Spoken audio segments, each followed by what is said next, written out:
So there are about 1,000 different video essays on YouTube about the show, talking about how the writing's bad, the characters were terrible, how the whole damn thing is a giant insult to Tolkien's memory. And I wasn't really going to add my voice to this chorus of hate until I realized that there is one aspect of the show people aren't talking about, which is, I think, sort of a symptom of a growing trend, i.e. the demystification of pop culture.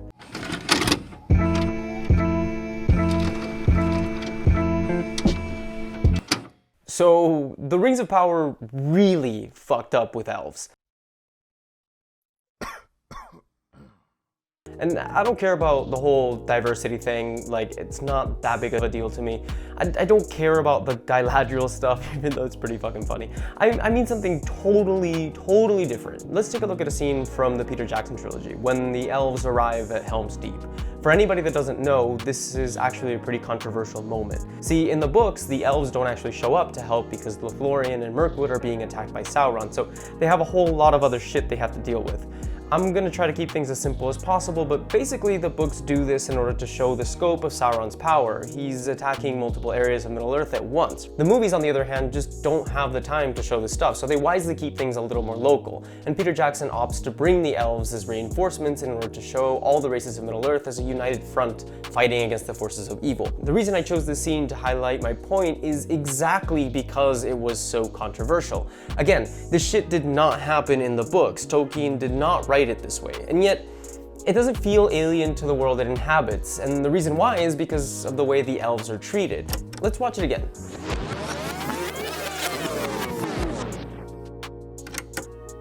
Before the elves even arrive, we see the soldiers on the walls of Helm's Deep. Their eyes widen in disbelief. They yell for the gate to be opened, for the king to be called. Then we get the Lothlorien theme, a song that evokes mysticism and magic and wonder as we see the elves marching inside. We get shots of soldiers looking in literal awe, like their hopes are renewed, like they cannot believe what they are actually seeing. I mean, look at this guy.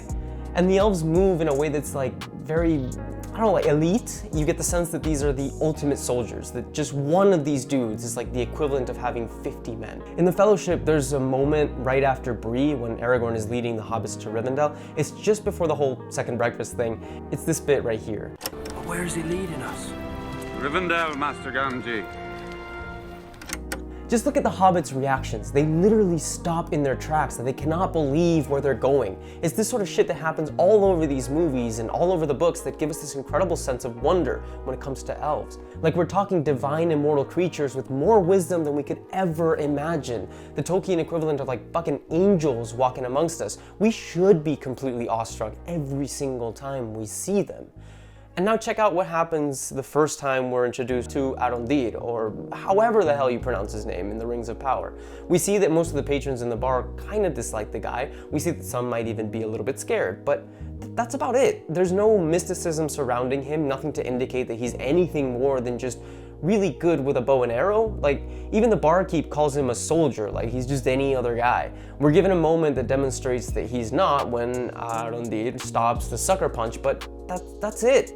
If the guy didn't have pointy ears, there'd be nothing here to indicate to us that he's special or magical in any way. Hell, even Aragorn got a more mythical introduction in Fellowship than this guy. And I mean, yeah, he's one of the Dunedain, so he's stronger and can live longer than most people, but he's still not anywhere near the mysticism that an elf is supposed to have. Like, look at the difference in the way the innkeeper behaves in Fellowship when he's only asked about Aragorn. That man in the corner.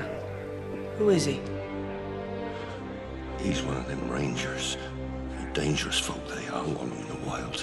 What his right name is, I've never heard, but round here, he's known as Strider.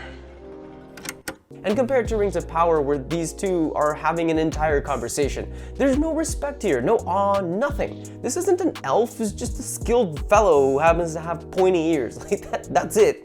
And that's the problem. Elves in this show aren't elves, they're just people with pointy ears. They're not mystical or magical, they're not awe-inspiring, they don't capture anyone's imagination with their otherworldliness. They're just dudes with swords, just fucking dudes with swords and bows and arrows.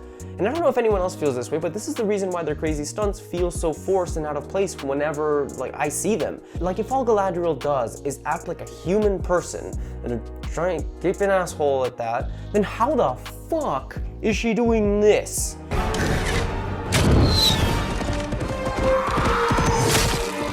She's just a chick with pointy ears to us. She can't be flip-flopping and killing trolls without looking and shit. Legolas could do this shit because he was different, man. He was all stoic and quiet and otherworldly. Whenever he was on screen, you got the sense that he was always like 15 fucking steps ahead of us. So him taking out an elephant by himself is exactly what you'd expect from him, because you get the sense that he's just kind of like chilling while everyone's trying super hard not to die. Like when the Fellowship's trying to go through the Pass of Caradhras, everyone's all cold and not having a good time, and there's Legolas like completely fine. Contrast that with the first scene of Rings of Power where this random guy's freezing or whatever, and another talks about not being able to feel his hands. Elves should be above that, man. They just should. And this is, I think, the thing that's most missing in Rings of Power. The entire world has been completely demystified. Valinor isn't a special place, it's just fucking there. Sauron's just some guy who gets stabbed a bunch of times by his own orcs. Elrond isn't this incredibly wise being who sees all, he's just some stupid kid in his 20s. Gandalf is like, I don't even know, man. But let me just fucking take a break before I blow an artery. Like, don't worry, we'll come back to Rings of Power eventually. But I said this was a symptom of a growing trend, right? So let's go back to 2007. It's our only hope, lad. That's a sad commentary in and of itself. The world used to be a bigger place. The world's still the same. It's just less in it. Yeah, that shit came out 17 years ago. You feel old yet? I do.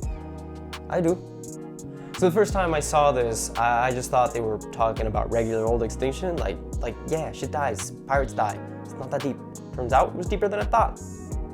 Because At World's End isn't about Jack Sparrow and Barbossa's last stand, it's really about the end of an era.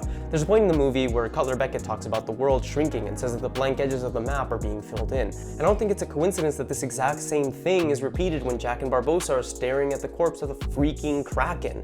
Because, well, let's think about what maps used to have drawn on them in uncharted territories, right? Sailors used to be superstitious, they used to be terrified of monsters, they believed in the Flying Dutchman and all these sea legends. But as we discover more and more things, as the edges of the map are literally filled in, the more we realize that those things we imagined never existed, that there is no magic out there, that the Kraken is dead, both in our imaginations and in the world. And this is what I'm constantly seeing more and more in pop culture. We're having the edges of our collective maps filled, and we seem to be kind of okay with it. I mean, sorta. You wanna see a bunch of Star Wars fans freak out? Midichlorians. I mean, okay, so I'm personally not the biggest Star Wars fan in the world, but that one was just dumb. So George Lucas creates this mysterious thing that surrounds all life. It connects us and goes through us. It's part of us. And some people can actually manipulate it and feel it. If you don't know what I'm talking about, it's the Force. It's the Force. I mean, it's hard to come up with something that better captivated the minds and imaginations of millions upon millions of people. Like I said, I'm not the biggest Star Wars fan in the world, but fuck, like, you gotta appreciate that one. It was just like, there's just no words. There's no words. I mean, it's genius. That's a word, whatever. And then the prequels decided to add bullshit, so suddenly the Force isn't this mystical thing that no one really understands. It's microscopic fucking thingies that make it, called midichlorians. So yeah, like, nothing to wonder about here, like nothing to imagine. You can just fucking measure the shit and see exactly how much of it you got, and it'll tell you your power levels. Cool. Kraken has officially been killed in Star Wars. Awesome. Map filled. Thank you. Because, like, there's a little bit of a rule to follow here when it comes to writing. That is, with every bit of lore and backstory and all that, which you add to your world in general, the less of a mystery you are basically kind of creating. More filled in map means more dead Krakens. And I know some of you are going to be like, well, what the fuck are you talking about? Tolkien has the most extensive world building ever, but your argument is basically saying he's got all this mystery. Aren't you kind of contradicting yourself here?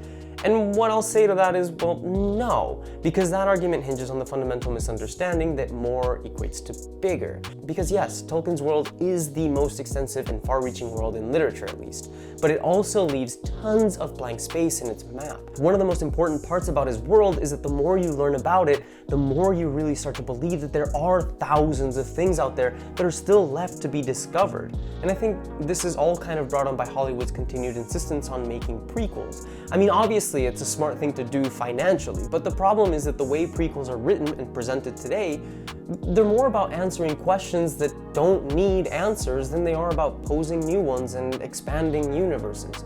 Like, okay, so horror is one of those situations where you really want to give as little information as you possibly can about the monster you're showing, right? Like, this is a pretty established rule. And I think the xenomorph from Alien is just fucking perfect for demonstrating this, because Alien does the whole Jaws not showing the shark thing incredibly well with this creature. I mean, as the characters are figuring out what the hell this thing is, how it functions, that it has freaking acid blood that will melt the spaceship, so are we as the audience doing the same. The xenomorph, this crazy creature that hunts these people down one by one, that exists in the shadows, that goes through this wild transformation phase, it's fucking nightmare fuel.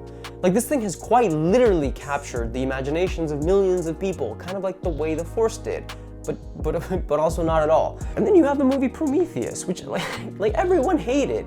Or I don't know, I just remember making fun of it a lot. Because, I mean, Prometheus set out to answer all these questions that we didn't really need answering. Knowing that some fucking cyborg android guy, whatever, Michael Fassbender, who's good shooting hoops, is the reason the xenomorph exists, does absolutely nothing positive for the 1979 classic.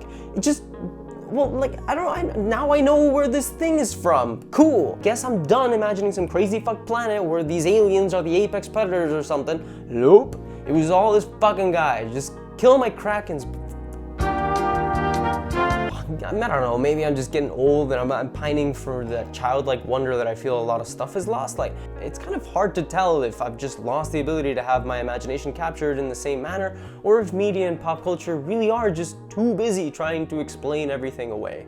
I think about stuff like Pokemon, for example, how wide-eyed we all were when we heard that we could capture Mew if we pressed a sequence of buttons while standing next to the truck in Vermilion City. Or even more fucked up, but like, does anyone remember Lavender Town Syndrome? The whole thing about a high-pitched tone in this song that made a bunch of kids in Japan go crazy and commit suicide? We all believed them as children and we read about them on the internet, and while most of us knew deep down that none of it was really true, there was always a part of us that couldn't help but ask, what if? I keep seeing all these videos pop up on YouTube lately about how there's no more sincerity in films, and I can't help but think that that's just a symptom of a growing sense of cynicism somehow. Like, the internet was where we went to find the mythical and the magical, and now it's a place full of wikis where we find explanations for everything, where our imagination kind of sort of fizzles out. And it's the same kind of attitude that I'm seeing all over the damn place with the media we're creating, where we're seemingly more interested in answering innocuous questions like where Han Solo got his fucking name than of creating new places that actually blow our collective minds. Maybe someone in the comments can change my mind about this. I'm actually really hoping that they will. But I don't know, somehow I feel like the world really is just shrinking, and the way we're telling stories is killing our collective krakens. Let me just go back to 2024 and the movie Furiosa. I went to watch it with a friend and I enjoyed myself. Like, I thought the movie was fun, but it took me a while to realize that the reason I didn't like it as much wasn't because I was unfairly comparing it to Fury Road, but because of this whole issue with demystifying shit. Like, okay, look at this shit from Fury Road. Look at that. I mean, what the fuck are those things? Seriously, what are those things? They're creepy as fuck. There's zero explanation. There's nothing. What is that? I love it. It's awesome. And I think that's just one of the best parts about Fury Road. Like, there's all this backstory and world building and shit like these stills people, but we as the audience only get hints about it. Like, what is the Citadel? What is this weird religion where they spray themselves in the face with chrome? What is the significance of being witnessed? We're not really told, but the audience is given all we need. We know that when they do the thing and they scream "witness me," that they're about to go full kamikaze. Do we need the intricacies of their daily lives? No, not really. So the movie doesn't give it to us. At the same time, not giving that information does something that I think is really beautiful, which is that it allows our imaginations to wander. You start to make up this crazy place in your head and you fill it with your own ideas, your own creations, and suddenly you have a place of mystery that's just yours. And then Furiosa comes in and shits all over that. I mean, not really. Like, it's a good movie. I swear I enjoyed it. But like, honestly, did we really need a prequel? Gastown gets mentioned like twice in Fury Road. Did we really need to see it? Did we really need this whole backstory as to why Furiosa decides to run away with these women? I don't know. Like, it was fun to watch, but a part of me just kind of goes like, damn it, that was unnecessary. And the fucked up thing is, you can look up what the Stilts creatures are in the Mad Max wiki. What a fucking surprise! Literally everything is there in case you want to know the backstory to it. God forbid we leave anything to the mysterious. I bet Toy Story 5 is going to give us an explanation about how the toys become sentient, and it's going to be stupid and everyone is going to hate it. And that's how we're going to get back to Rings of Power. See, I told you we'd do that eventually. Because, well, the problem I had with Furiosa is at its core the same issue with this show, which is that it demystifies everything. Like, honestly, I stopped watching, I don't really remember when, but like, with this thing, we're getting explanations of the world, we're getting explanations of how the rings are made. Shit, I wouldn't even be surprised if we're gonna get the backstory to fucking like Gandalf's staff or Frodo's mithril armor. And we're getting it without the same sense of the mythical. It's a show, like a lot of things out there now, that's just there to answer questions we didn't ask. We didn't ask how Mordor was created, but oh shit, there fucking is. And then what's crazy is, in Lord of the Rings, Mordor is like this super evil place where nothing grows, and you can't help but wonder if it's because of Sauron himself that the place is the way that it is. Like, it invites your imagination. In Rings of Power, nah, it's just a fucking volcano that blew up. That's all. Not evil at all, just some dude that spilled water into lava and made it all go boom. Do you see the fucking difference? So fuck it. On such a happy note, I'm signing off. Like and subscribe if you enjoyed yourself, my stupid little rant here, getting angry. Click on the bell thingy too if you want to know when I do these things, and that's all she wrote. Okay, go away.